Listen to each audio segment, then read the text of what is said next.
A gente vai estabelecendo o link diretamente com as falas do presidente Lula, discursando nesse momento na abertura da 79ª Assembleia Geral da ONU, como manda a tradição, o presidente brasileiro começando as falas. Com o objetivo de limitar o aumento da temperatura do planeta a 1,5 grau.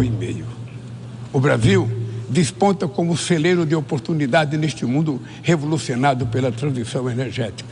Somos hoje um dos países com a matriz energética mais limpa do mundo. 90% da nossa eletricidade provém de fontes renováveis, como a biomassa, a hidrelétrica, a solar e a eólica.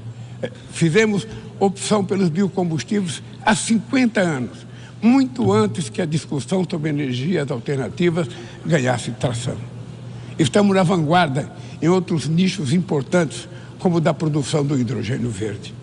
É hora de enfrentar o debate sobre o ritmo lento da descarbonização do planeta e trabalhar por uma economia menos dependente de combustíveis fósseis.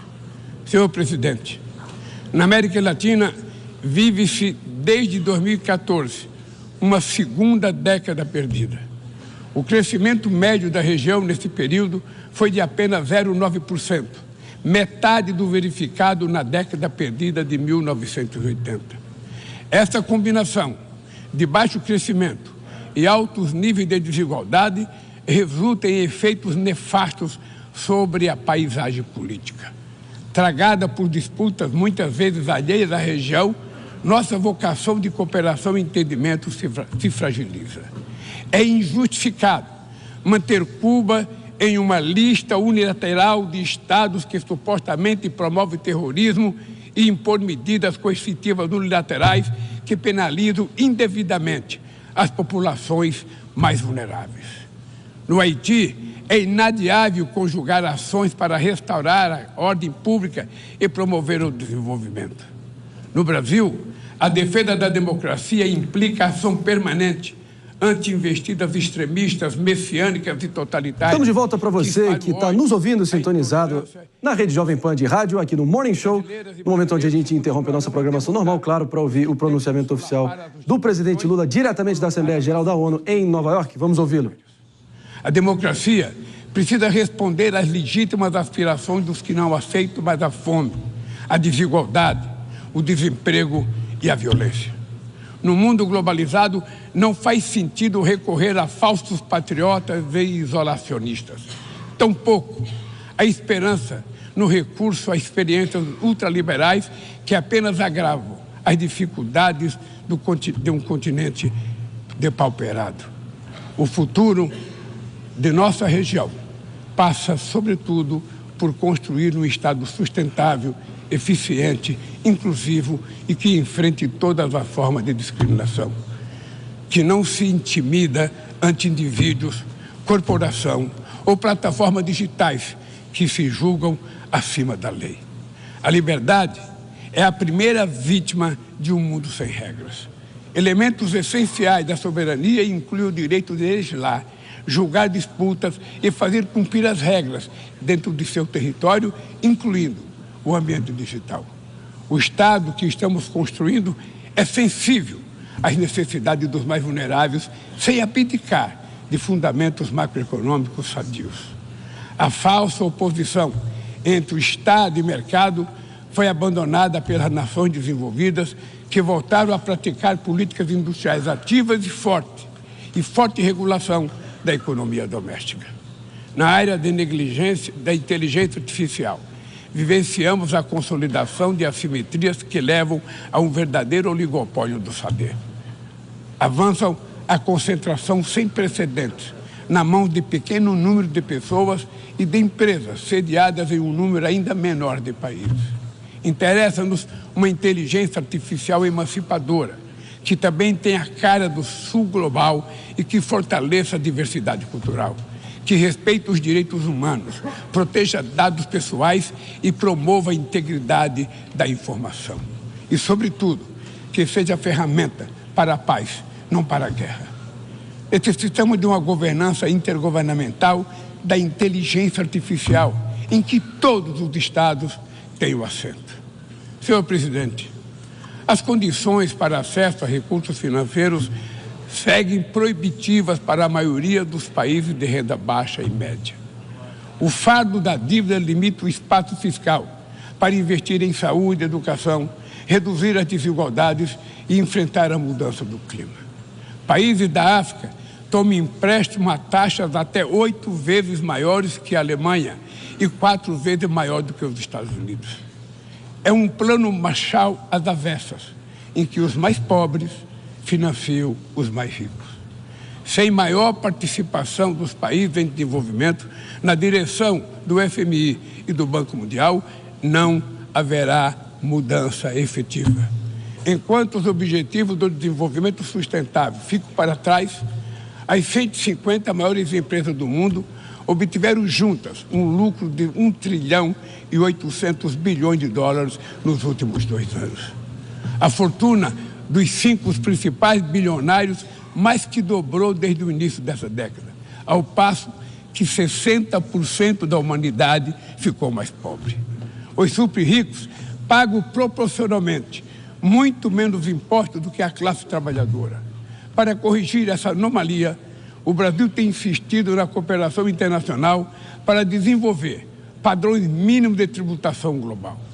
Os dados divulgados há 2 meses pela FAO sobre o estado da insegurança alimentar no mundo são estarrecedores. O número de pessoas passando fome ao redor do planeta aumentou em mais de 152 milhões desde 2019. Isso significa que 9% da população mundial, 733 milhões de pessoas, estão subnutridas. O problema é especialmente grave na África e na Ásia, mas ele também persiste em partes da América Latina. Mulheres e meninas são as vítimas maiores de pessoas em situação de fome no mundo. Pandemias, conflitos armados, eventos climáticos de subsídios agrícolas dos países ricos ampliam o alcance deste flagelo. Mas a fome não é resultado apenas de fatores externos. Ela decorre, sobretudo, de escolhas políticas. Hoje, o mundo produz alimento mais do que suficiente para erradicá-la.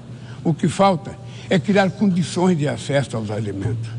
Esse é o compromisso mais urgente do meu governo.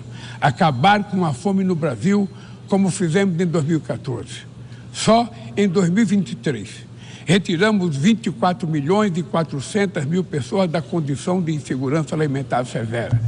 A Aliança Global contra a Fome e a Pobreza, que lançaremos no Rio de Janeiro, em novembro, nasce dessa vontade política e desse espírito de solidariedade. Ela será um dos principais resultados da presidência brasileira do G20 e está aberta a todos os países do mundo. Todos os que queiram se somar a esse esforço coletivo serão muito bem-vindos. Senhor presidente, senhoras e senhores, prestes a completar 80 anos, a Carta das Nações Unidas nunca passou por uma reforma abrangente. Apenas 4 emendas foram aprovadas, todas elas entre 1965 e 1973. A versão atual da Carta não trata de alguns dos desafios mais prementes da humanidade. Na fundação da ONU, éramos 51 países.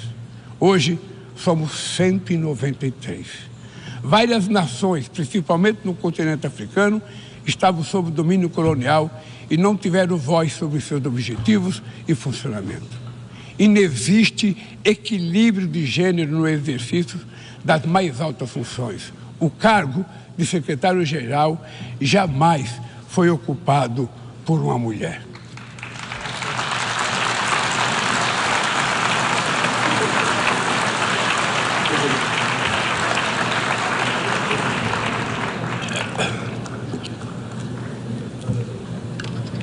Estamos chegando ao final do primeiro quarto do século XXI, com as Nações Unidas cada vez mais esvaziada e paralisada. É hora de reagir com vigor a essa situação, restituindo à organização as prerrogativas que decorrem da sua condição de Fórum Universal. Não bastam ajustes pontuais. Precisamos contemplar uma ampla revisão da Carta. Sua reforma deve compreender os seguintes objetivos: a transformação do Conselho Econômico e Social no principal fórum para o tratamento do desenvolvimento sustentável e do combate à mudança climática, com capacidade real de inspirar as instituições financeiras. A revitalização do papel da Assembleia Geral, inclusive em temas de paz e segurança internacionais. O fortalecimento da Comissão de Consolidação da Paz. A reforma do Conselho de Segurança, com foco em sua composição, método de trabalho, direito de veto, de modo a torná-la mais eficaz e representativa das realidades contemporâneas. A exclusão da América Latina e da África de assentos permanentes no Conselho de Segurança é um eco inaceitável de práticas de dominação do passado colonial. Vamos promover essa discussão de forma transparente.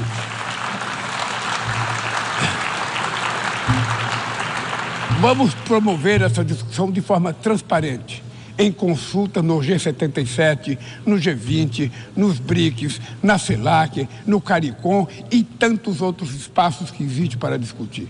Não tem ilusões sobre a complexidade de uma reforma como essa, que enfrentará interesses cristalizados de manutenção do status quo.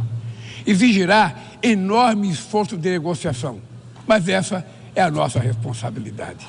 Não podemos esperar por outra tragédia mundial, como a Segunda Grande Guerra, para só então construir sobre seus escombros uma nova governança global. A vontade da maioria pode persuadir os que se apegam às expressões cruas dos mecanismos de poder. Neste plenário, ecoam as aspirações de toda a humanidade. Aqui, travamos os grandes debates do mundo. Neste fórum, buscamos as respostas para os problemas que afligem o planeta. Recai sobre a Assembleia Geral, expressão maior do multilateralismo, a missão de pavimentar o caminho para o futuro. Muito obrigado e boa sorte. Muito bem, a gente acaba de concluir o momento onde a gente estava, claro, ouvindo aqui na íntegra o discurso do presidente Lula, diretamente da 79ª Assembleia Geral. É tradição que o presidente brasileiro, isso vem desde, e claro, do protagonismo que o Brasil sempre teve na figura de Oswaldo Aranha, e o presidente brasileiro de ocasião sempre dando o pontapé inicial na sessão de debate geral da Assembleia Geral da ONU.